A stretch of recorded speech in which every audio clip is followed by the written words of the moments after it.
Hey guys, welcome back to my channel. So again, just an apology for the lack of content. It's not being consistent.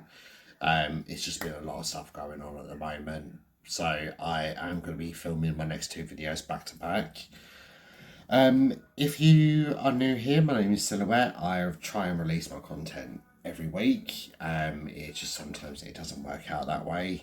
But if you subscribe and hit the notification bell, you'll be notified as to when I do release my videos. And I do post regularly to TikTok, Instagram, and to the community page on here. So just keep an eye out. Like I said, I do try and aim for every week. I want to try and be consistent, but it's just certain things come up and it just means I can't actually record for that particular week. For everyone who has been supporting me for the past year, just a massive thank you. The plans for the year anniversary video are still coming. It's just on a delay at the moment. So just a massive thank you to everyone who's supported me for the past year. Now, one of the recommendations for my videos was to focus on LGBT crimes or crimes against LGBT people. Now, while that was one of the focuses of doing this channel, it's not something that I wanted to focus on particularly strictly myself. I believe I wanted to give everyone, every victim, a voice, whether it be man, woman, child, whoever. I didn't want to just focus on one subject. So I just wanted to intertwine different stories and just mix it up a little bit, just to give everyone a chance. Now, the two cases I'm going to be discussing back to back are for LGBT crimes. So the next one will be out in a few days' time. So I just want to thank you all for hearing me. And we're going to discuss the case of Mathew Shepard. Now, I'm hoping this is one that you guys are not overly familiar with. I wasn't up until recently when I started researching this. So if you guys can just leave me a like, if you could share this video and subscribe if you're not subscribed. And we're going to talk about the case of Mathew Shepard. So, as always, we like to go from the beginning. I do apologise about the noise as well, as the neighbours are out and they are quite noisy. So, Mathew Shepard, he was born December the 1st, 1976 in Casper, Wyoming. And he was the first of two sons born to Judy and Dennis Shepard. His younger brother Logan was born in 1981. And the two brothers were said to have a real close relationship. As a child, Mathew was described as really friendly, but he was also targeted and bullied because he had quite a small stature and he wasn't very athletic. But from a young age, he did have a deep interest in politics. So in 1994, a company called Saudi Aramco, they hired Dennis to work for them. And this meant the family had to move to Saudi Arabia in a Saudi Aramco residential camp in Dhahran. And during that time, Mathew, he actually goes to a school in Switzerland. And he graduates from here in May of 1995. Now, at this place, he studied theatre. He took German and Italian. He then moves on to a place called Catawba College in North Carolina and eventually returns back to his hometown of Wyoming and attends Casper College. And when he leaves Casper College, he actually settles in Denver, Colorado. So Mathew, he then becomes a first-year political science major at the University of Wyoming in Laramie, and he passes with a minor in languages. And he's chosen as the student representative for the Wyoming Environmental Council. He was an Episcopalian. I apologise if I'm butchering that word. It's a word that I've never actually come across before. And he once served as an altar boy in his local church. He was described by his father as an optimistic and accepting young man who had a real special gift for relating to almost everyone. He was the type of person who was very approachable. He always looked to new challenges. He had a great passion for equality and always stood up for the acceptance of people's differences. A friend of his, Michael Josu, he had been Matthew's closest friend and later created a documentary about Mathew, which was titled Matt Shepard is a Friend of Mine. He was described as a tender-hearted and kind person. Now, not long after this, Mathew comes out as gay, and obviously we're talking about the mid-90s here. Attitudes weren't as prevalent and as accepting as what they are in today's society. Bearing in mind, obviously, there was still a lot of negativity surrounding the AIDS pandemic from the 80s. A lot of general attitude was about that. And even today, there's various documentaries about various countries that don't accept homosexuals, very homophobic places. And they will use the AIDS pandemic as an insult. And it's just one of them things that, as gay people, we have to live with. Like I said, obviously, acceptance has come a real long way since, but it still needs a little bit of work on here and there. So in 1995, Mathew and his school, they go on a trip to Morocco. And during this time, Mathew is drugged and he ends up being raped. And this caused him to experience depression and panic attacks, and this was according to his mum. Now, one of his friends that feared that his depression had driven him to become involved in drugs during his time at college, and multiple times Mathew was actually hospitalised due to his clinical depression and suicidal thoughts. So we then jump forward 3 years to October of 1998. This is on October the 6th. Now, Mathew was approached by two men in a bar called Fireside Lounge in Laramie. Now, these were Aaron McKinney and Russell Henderson. So, Mathew at the time was 21. All I know about the two boys is that they were both in their early 20s as well. So, Aaron and Russell, they offered to give Mathew a ride home at the end of the night. And what I do know about them is that these two were incredibly homophobic.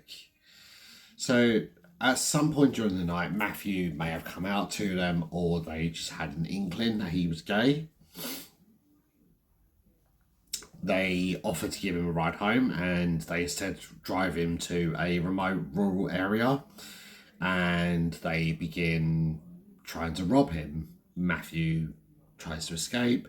They catch up to him and they start torturing him in many ways that they can do. I'm not 100% sure on the full details of the torture. What I do know is one of the ways they did it was to pistol whip him. Now, pistol whipping is the taking of a gun and using that gun as a blunt object, as a weapon. So rather than shooting him, they're taking the handle of it and using that as a weapon. They tie him to a split rail fence, and eventually, after this sustained attack, they just leave him to die. So it was reported by the news that he had been tied to a barbed wire fence, which obviously was not true. It was a split railing fence. Many media reports contain details of the pistol whipping.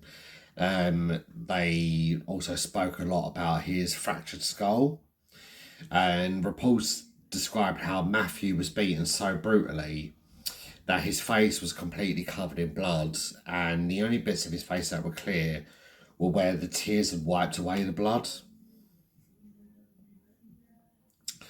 So, not long after the attack, Aaron and Russell, they are arrested.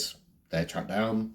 So obviously their DNA will be all over this. Bearing in mind we're talking about two boys in their early 20s. They're not thinking about cleaning up after themselves. They're just thinking, I've got to get out of here as quick as I can. So they're going to leave around a ton of evidence. And they did. They're tracked down pretty quickly. And the media coverage was given to the murder, and they mainly focused on what role Mathew's sexual orientation played and why it was a motive for this crime.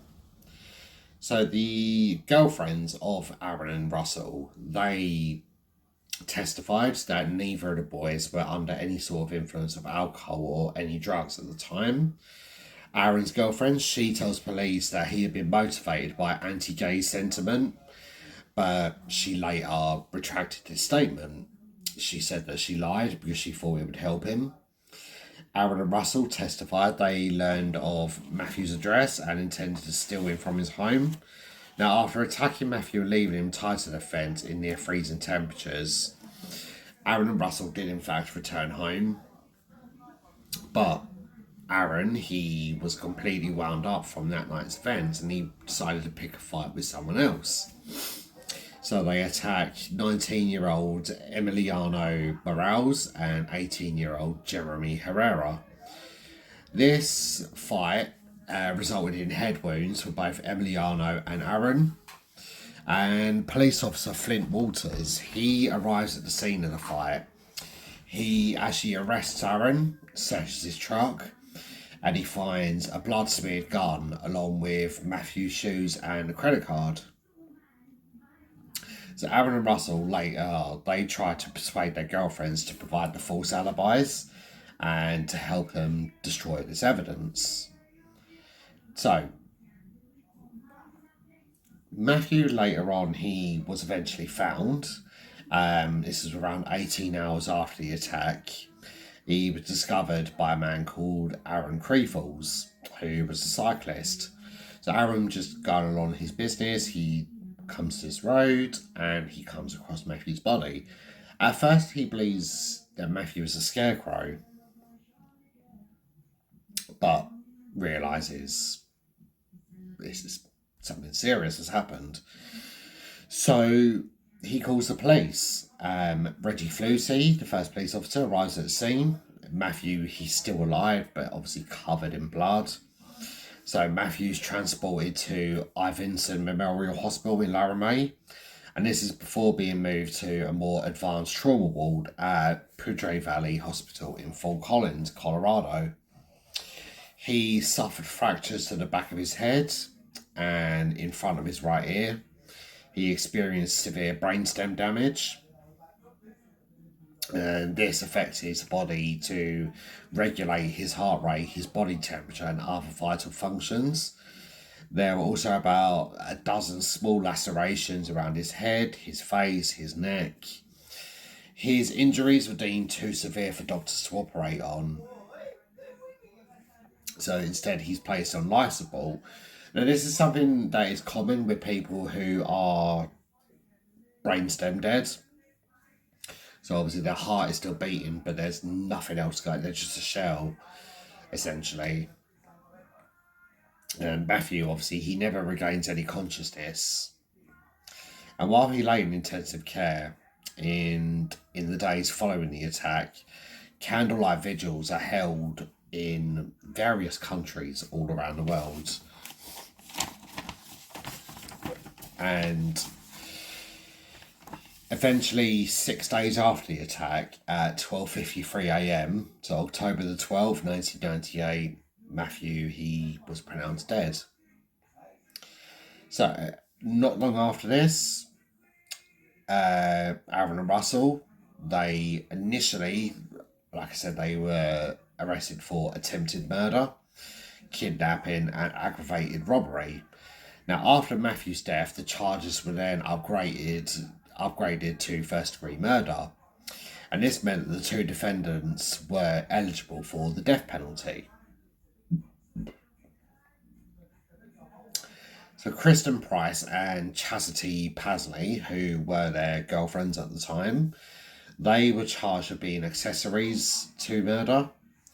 So at Aaron's November 1998 pre-trial hearing, Sergeant Rob Dedbury testified that Aaron had stated in an interview on October the 9th, he and Russell had identified Shepard as a robbery target, and they actually pretended to be gay to lure him, and that Aaron had attacked Mathew after Mathew had put his hand on Aaron's knee. So Detective Ben Fritzen testified that Kristen stated Aaron had told her about the violence against Mathew was mainly triggered because of how Aaron felt about gay men. In December of 1998, Chastity, she pleads guilty to being an accessory after the fact to first-degree murder. On April the 5th, 1999, Russell avoids going to trial and he pleads guilty to murder and kidnapping. Now, to avoid the death penalty, he agrees to testify against Aaron, and he was sentenced by District Judge Jeffrey A. Donnell, and he's sentenced to 2 consecutive life terms. However, at the sentencing, Russell's lawyer was adamant that Mathew had never been targeted because of who he was, because of him being gay. It's absolute bullshit. We know why they targeted him. They admitted it in a police statement themselves. However, Aaron, he was adamant that he had really done nothing wrong, and he eventually is taken to a trial. This took place in October and November 1999. Prosecutor Cal Rashua, he alleged that Aaron and Russell pretended to be gay to gain Mathew's trust. Chastity, who was Aaron's girlfriend, testified that Russell and Aaron had pretended they were gay to get Mathew in the truck and rob him. Aaron's lawyer attempts to put forward the gay panic defence, arguing that Aaron was driven to temporary insanity by alleged sexual advances by Shepard. This defence was rejected by the judge, thankfully, and Aaron's lawyer stated that the two men wanted to rob Mathew, but they never ever intended to kill him.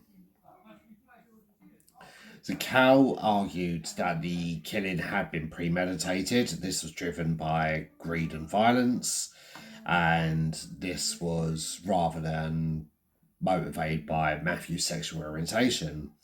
The jury found Aaron not guilty of premeditated murder, but guilty of felony murder, and they began to deliberate on the death penalty, whether or not he should actually go through this. Mathew's parents, they brokered a deal that resulted in Aaron receiving 2 consecutive life terms without any parole, any chance of parole, which says a lot about them, if I'm honest. It's the same as, obviously, this new case, Wade, the Deadpool killer. He was spared, I believe, was it him? There was a case recently where someone was spared the death penalty because the parents of the victims didn't want the family to go through what they had gone through, but in order of losing a child. Pretty sure it was Wade. I may be wrong, but it was a case that was recent. If you guys know what I'm talking about, then just feel free to comment down below. Pretty sure it was Wade, though, but like I said, I might be wrong. Maybe get my cases mixed up. So Russell and Aaron, they were incarcerated at Wyoming State Penitentiary in Rawlins, and they were later transferred to other prisons due to overcrowding. Now, following her testimony at Aaron's trial, Chastity, she pled guilty to a loose charge of misdemeanor interference. and she, as far as I'm aware, she was just given an caution for this. I couldn't find any evidence whether or not she went to prison for this. I don't know if she did. If you guys, again, know this case, and you guys can let me know if she did actually serve any time for that. So Mathew's funeral, it was actually held in 1998, and even this, people still couldn't let him rest. Homophobes had to attend the funeral. Of course they did. They had to hijack it. And this was hijacked by the members of the Westboro Baptist Church, led by a man called Fred Phelps. Now, Fred had received national attention for this. He began picketing Mathew's funeral with signs bearing homophobic slogans. And these signs were reading things like Matt's in hell and God hates fags. Church members also mounted anti-gay protests during the trials of Henderson and McKinney. In response, Romaine Patterson, who was one of Mathew's friends, they organised a group that assembled in a circle around the church protesters. Now, the group that was here to mourn Mathew, they all came dressed in white robes. They constructed these gigantic wings that resembled angel wings. And this blocked all the protesters from seeing what was going on. And despite all of this, despite their best efforts, Mathew's parents, who were inside the church at the time, they could still hear the remarks, they could still hear the shouting, they could still hear the commotion going on outside. They could hear the anti-gay remarks, they could hear comments being directed towards them. And police eventually intervened. They created a human barrier between the two groups. Eventually, this was all dispersed, and Fred and his army of idiots were later told to do one.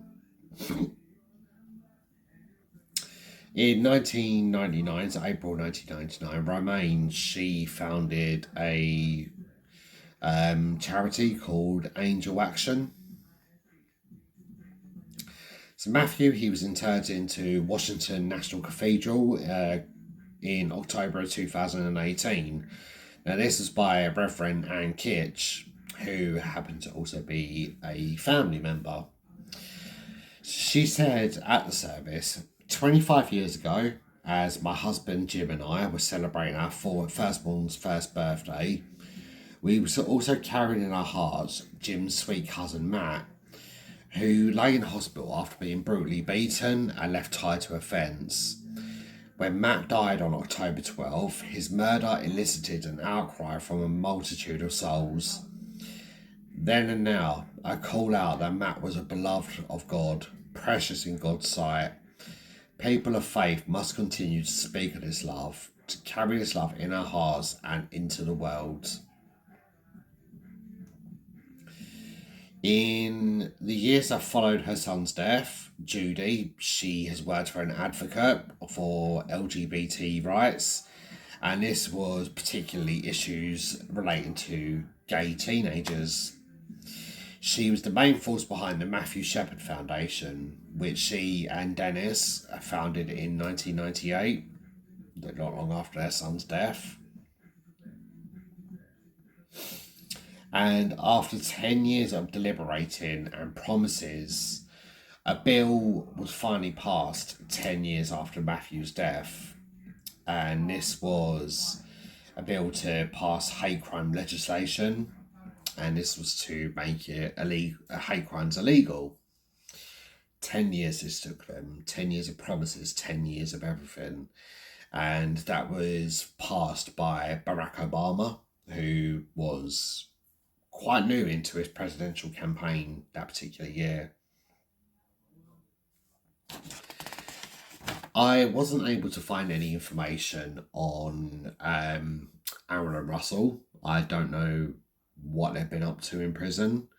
Um, Obviously, we know that Aaron received two life sentences. He's never going to be released. I don't know about Russell. I don't know if he's actually been released or not, if he's still in prison. Obviously, both the men will be reaching up to their 50s by now, I'm sure. So not only have they ruined the Shepard family, they've ruined their own lives. I really hope that their actions obviously weigh heavy on their minds that night, hoping that they have seen the error of their ways in prison, done some sort of healing while they're in prison, and made efforts to change their moronic behaviour.